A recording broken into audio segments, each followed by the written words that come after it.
Hi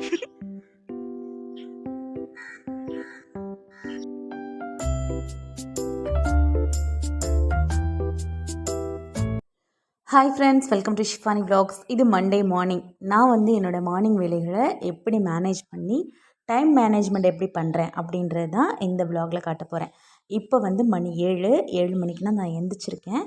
இனிமேல் தான் ஒவ்வொரு வேலையும் செய்ய ஸ்டார்ட் பண்ணணும். கிச்சன் வழக்கம் போல் க்ளீனாக தான் இருக்குது. இப்போ வாங்க வீடியோக்குள்ளே போகலாம்.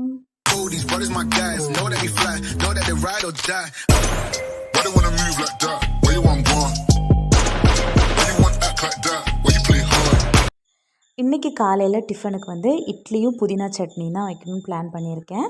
ஃபஸ்ட்டு ஃப்ரிட்ஜில் அதுக்கு தேவையான பொருட்கள்லாம் இருக்கும்ல, அதெல்லாம் எடுத்து வெளியில் வச்சுக்கிறேன். இந்த டப்பாக்களை பார்த்தாலே தெரியும் நான் எவ்வளோ பிரியாணி பிரியன்ட்டு. வீடியோ கண்டினியூஸாக பார்க்குறவங்களுக்கும் புரியும். பிரியாணி சாப்பிட்டுட்டு டப்பா எல்லாத்தையும் ஸ்டோரேஜ் கண்டெய்னராக யூஸ் பண்ணிக்குவேன். மூத்தவனுக்கு மட்டும்தான் லஞ்ச் பேக் பண்ண வேண்டியது இருக்கும். இன்றைக்கி அவனுக்கு லஞ்சுக்கு வந்து பீட்ரூட் புலாவ் மாதிரி செஞ்சு கொடுக்கலான்னு இருக்கேன். ஏன்னா பீட்ரூட் நிறைய சேர்ந்துருச்சு, கூட்டாக செஞ்சு கொடுத்தா சாப்பிட மாட்டேங்கிறாங்க. இப்படி செஞ்சால் சாப்பிட்ருவாங்க. அதனால் புலாவ் செய்கிறதுக்கு பட்டாணி எல்லாம் நைட்டே ஊற போட்டுட்டேன். தேவையான அரிசி எடுத்து நல்லா கழுவிட்டு இதை வந்து ஒரு 20 நிமிஷத்துக்கு ஊற வைக்கணும் இல்லையா, அதனால் தண்ணி ஊற்றி ஊற வச்சுக்கிறேன். இது ஒரு பக்கம் இருக்கட்டும். கேஸ் அடுப்பெல்லாம் ஒரு தடவை தொடச்சிக்கிறேன். ஏன்னா நேற்று குக் பண்ணும்போது சிந்தின எந்த எண்ணெலாம் அங்கனங்கன்னு இருக்கும். அதனால் அது எல்லாத்தையும் ஒரு வாட்டி நல்லா க்ளீனாக தொடச்சிக்கிட்டு அதுக்கப்புறமா கேஸ்கெட்லாம் எடுத்து போட்டுக்கிறேன். இது கொஞ்சம் டேமேஜாக தான் இருக்குது. மாற்றணும்னு நினைக்கிறேன். எப்போ மாற்றுறேன்னு தெரியல. நல்லா தொடச்சிட்டு ஃபஸ்ட்டு வந்து பால் தான் காய்க்க போகிறேன். லைட்டாக கேஸ் ஸ்மெல் வந்த மாதிரி இருந்துச்சு. அதனால தான் ஒவ்வொரு பர்னரையும் செக் பண்ணிகிட்ருக்கேன். டீ போடும்போது நான் வந்து தேயிலை, அப்புறமா சீனி, இஞ்சி இது எல்லாத்தையும் ஒன்றா போட்டே காய்ச்சிருவேன். எல்லாத்தையும் பால் காய்ஞ்சதுக்கப்புறம் இதை போடுவோம் அப்படின்லாம் கிடையாது. எல்லாத்தையும் ஒன்றா போட்டே காய்ச்சிருவேன். இது அப்படியே சிம்மில் போட்டுட்டு நம்ம அடுத்த வேலையும் செய்ய ஸ்டார்ட் பண்ணிடலாம். இது இப்படியே சிம்மில் இருக்கட்டும்.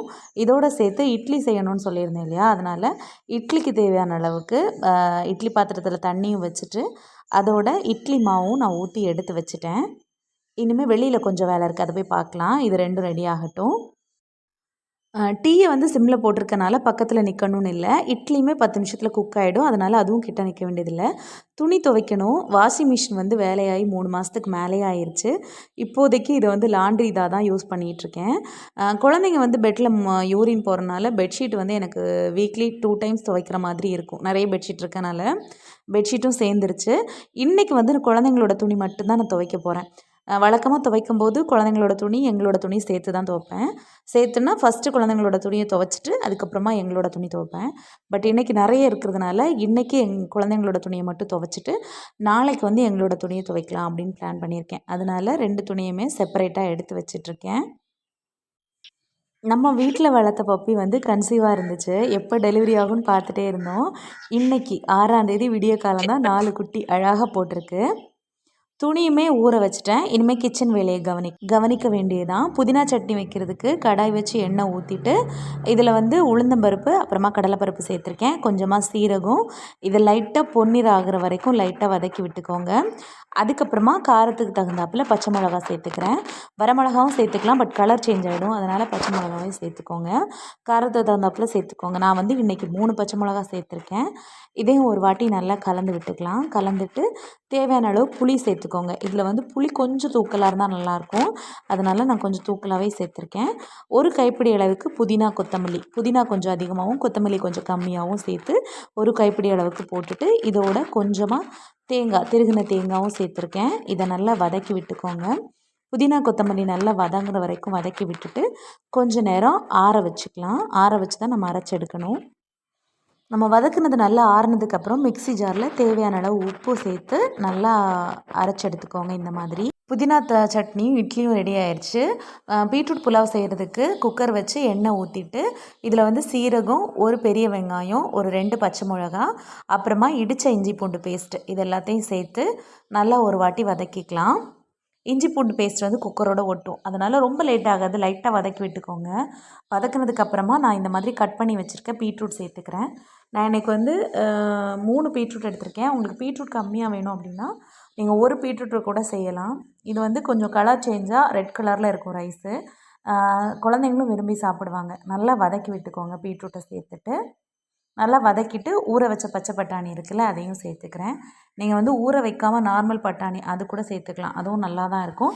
பட்டாணி வந்து ஆப்ஷனல் தான், பட்டாணி கண்டிப்பாக சேர்க்கணுன்னு இல்லை, கொஞ்சம் கலர்ஃபுல்லாக இருக்கும் அப்படின்றதுனால சேர்த்துருக்கேன். சேர்த்துட்டு ஒரு 2 கிள்ளி சேர்ப்போம்ல அந்த மாதிரி புதினாவும் கொத்தமல்லியும் சேர்த்துக்கிறேன். இது வந்து வாசனைக்காக தான். கொத்தமல்லி மட்டும் இருக்குன்னா அது கூட சேர்த்துக்கலாம்.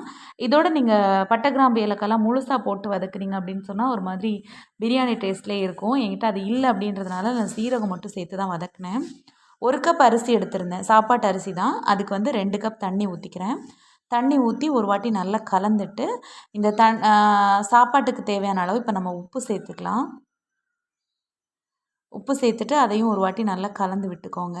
இது லைட்டாக கொதி வர ஆரம்பித்ததும் நம்ம ஊற வச்சுருக்கோம் இல்லையா, அந்த அரிசியை வந்து இதில் சேர்த்துக்கணும். கழுவி அரிசியை வந்து இதில் சேர்த்துக்கணும். நான் இதில் டைம் மேனேஜ்மெண்ட் எங்கேம்மா வந்துச்சு அப்படின்னு கேட்டிங்கன்னா, சிலர் வந்து பால் காய்க்கும் போதும் சரி, இட்லி அவிக்கும் போதும் சரி, அந்த பாத்திரம் பக்கத்துலேயே நிற்கணும்னு பார்ப்பாங்க. அப்படிலாம் இல்லை, பாலை சிம்மில் போட்டுட்டு நம்ம அடுத்த வேலைகளை பார்க்கும்போது அந்த வேலைகளும் முடிஞ்ச மாதிரி இருக்கும்.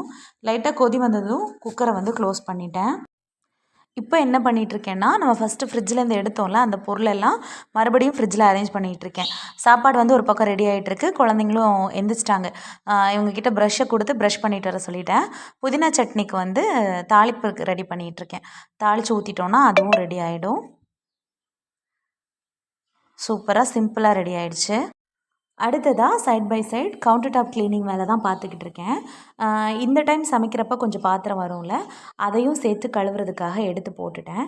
கவுண்டர் டாப்பை ஃபுல்லாக க்ளீன் பண்ணி முடிச்சிட்டேன். புலாவுக்கு சைட் டிஷ்ஷாக அவனுக்கு கொடுத்து விடுறதுக்கு வெங்காயம் தூக்கலாக போட்டு ஆம்லேட் தான் ரெடி பண்ணிகிட்ருக்கேன். இதுதான் அவனுக்கு பிடிக்கும். இதுவும் ரெடி ஆகிடுச்சு. இனிமேல் பாத்திரத்தை கழுவி வைக்க வேண்டியதான். சாதம் வந்து விசில் செட்டில் ஆகிறதுக்காக விட்டுருக்கேன்.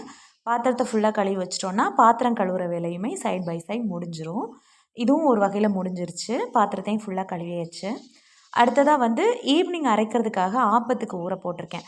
ஒவ்வொரு வேலையும் நடக்கும்போதே சைட் பை சைட் வேகமாக செஞ்சு கிச்சன் கவுண்டர் டாப்பு, பாத்திரம் எல்லாத்தையுமே நீட்டாக கழுவி எடுத்து வச்சுட்டேன். இனிமேல் குழந்தைக்கு வந்து சாப்பாடு கொடுக்கணும்.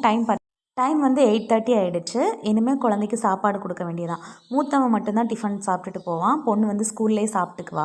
ஒவ்வொரு டைமும் நம்ம போய் மணியை பார்த்துட்ருக்க முடியாது, கிளாக்கை பார்த்துட்ருக்க முடியாது. நான் வந்து ஃபோன்லேயே ஒவ்வொரு 10 நிமிஷத்துக்கும் அலாரம் அடிக்கிற மாதிரி செட் பண்ணிவிடுவேன். அப்போ டைம் வந்து நம்ம அடிக்கடி போய் பார்த்துட்ருக்க மாதிரி இருக்காது. அப்படி இருந்துச்சுன்னு சொன்னால் இவ்வளோ நேரம் ஆயிடுச்சு, இந்த 10 நிமிஷத்தில் இந்த வேலையை முடிக்கணும் அப்படின்ற மாதிரி எனக்கு இருக்கும். உங்களுக்கும் இது ஒர்க் அவுட் ஆகும் அப்படின்னு யோசிச்சிங்கன்னா நீங்களும் இந்த மாதிரி ட்ரை பண்ணி பாருங்கள். புலாவும் சூப்பராக ரெடி ஆயிடுச்சு. அவனுக்கும் லஞ்ச் பேக் பண்ணி அவனை ஸ்கூலுக்கு அனுப்பியாச்சு. பொண்ணு வந்து 8:50க்கு ஸ்கூலுக்கு போவாள், இவன் வந்து 9 மணிக்கு கிளம்பிடுவான்.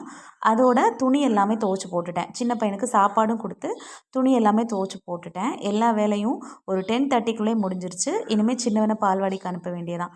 என்னோட மார்னிங் டைம் மேனேஜ்மெண்ட் இப்படி தான் இருக்கும். இந்த வீடியோ யூஸ்ஃபுல்லாக இருந்துச்சுன்னா மறக்காமல் ஷிஃபானி விலாக்கை சப்ஸ்கிரைப் பண்ணிக்கோங்க. Thank you so much. Bye. Take care. These brothers my guys. Know that we fly. Know that they ride or die. Why they wanna move like that?